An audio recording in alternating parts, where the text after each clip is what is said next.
নমস্কার বন্ধুরা, welcome back to my channel ABCD kitchen আমার। আশা করি তোমরা সকলে খুব ভালো আছো। গরমের দুপুরবেলায় টক টক তরকারি বেশ ভালোই লাগে, তার জন্য এখানটায় নিয়ে নিয়েছি সবুজ সবুজ ডাঁটাগুলো।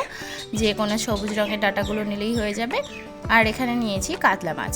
কাতলা মাছগুলো ছোট টুকরো করেছি, খুব বেশি বড় না। আলু আর তার সঙ্গে নিয়ে নিয়েছি রাঁধুনিটা বেটে নিয়ে নেব।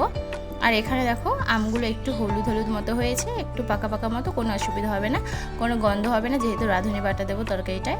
মাছের মধ্যে নুন আর হলুদ দিয়ে মাখিয়ে মাছগুলোকে ভাজা করব। মাছগুলো খুব সুন্দর করে হাত দিয়ে মাখিয়ে নিচ্ছি নুন আর হলুদ দিয়ে। কড়াই গরম হয়ে গেছে, কড়াইয়ের মধ্যে সর্ষের তেল দিয়ে দিচ্ছি।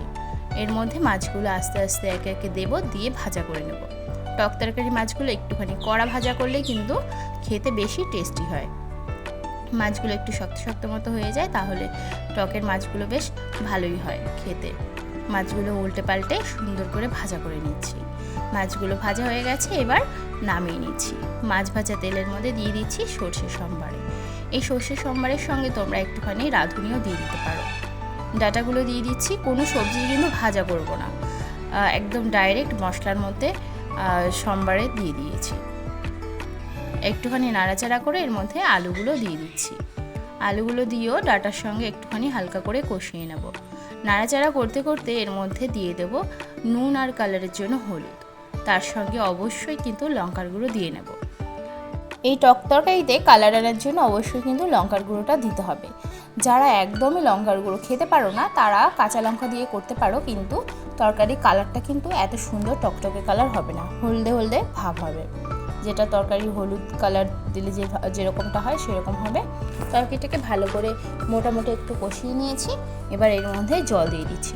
জলের পরিমাণটা কিন্তু একটু বেশি করেই দিয়ে নিতে হবে, যেহেতু তরকারির ডাঁটা আলু কোনো কিছুই সেদ্ধ না, আবার তার সঙ্গে তো আবার আম দেবো, আমগুলোও সেদ্ধ করতে হবে।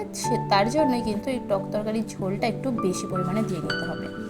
আর এমন বেশি দিতে হবে যেন পরে টক তরকারিটা যেন ঝোল ঝোল থাকে। টক তরকারির ঝোলটাই কিন্তু মেন, খেতে বেশি টেস্ট হয়। তরকারিটা ফুটে এসেছে, এবার এর মধ্যে কিন্তু দিয়ে দেব ভেজে রাখা মাছগুলো, আর তার সঙ্গে দিয়ে দেব আমগুলো যে কেটে রেখেছিলাম সেই আমগুলো। তোমরা চাইলে আমটা আগেও দিয়ে দিতে পারো, পরে মাছও দিতে পারো, যেইভাবে খুশি দিলেই হবে। তরকারিটা সেদ্ধ হয়ে আসার পরে মোটমাট কথা আমগুলো দিতে হবে, নাহলে আমটা যেহেতু টক টক, তাহলে তরকারিগুলো কিন্তু শক্ত শক্ত হয়ে থাকবে, ভালো করে সেদ্ধ হবে না। একটুখানি নাড়াচাড়া করে মিশিয়ে দিয়েছি। দেখো তরকারিটা কত সুন্দর লাগছে দেখতে। তরকারিটা হয়ে এসেছে প্রায়। এবার এর মধ্যে বেটে যে রেখেছিলাম রাঁধুনি বাটাটা, সেই রাঁধুনি বাটাটা কিন্তু অবশ্যই টক তরকারিটা নামানোর খানিকক্ষণ আগে দিয়ে নিতে হবে। এই রাঁধুনি বাটাটাই কিন্তু টক তরকারির স্মেলটা আরও সুন্দর করে দেয়। রাঁধুনি বাটা দিয়ে বেশিক্ষণ কড়াইতে রাখতে হবে না। ওভেনটা অফ করে কড়াইটাকে নামিয়ে নিতে হবে। তরকারিটা পুরোপুরি রেডি হয়ে গেছে, এবার একটা পাত্রে ঢেলে নিচ্ছি। এই টক তরকারি দিয়ে খেতে কিন্তু গরমের দুপুরে বেশ ভালোই লাগবে। এছাড়া প্রত্যেকটা সময় কিন্তু এই টক তরকারিটা বেশ প্রিয় লাগে আমাদের খেতে। তাহলে বন্ধুরা বাড়িতে অবশ্যই এই রেসিপিটা ট্রাই করো, খুব ভালো লাগবে। ডাঁটা আলু দিয়ে কাতলা মাছের টক।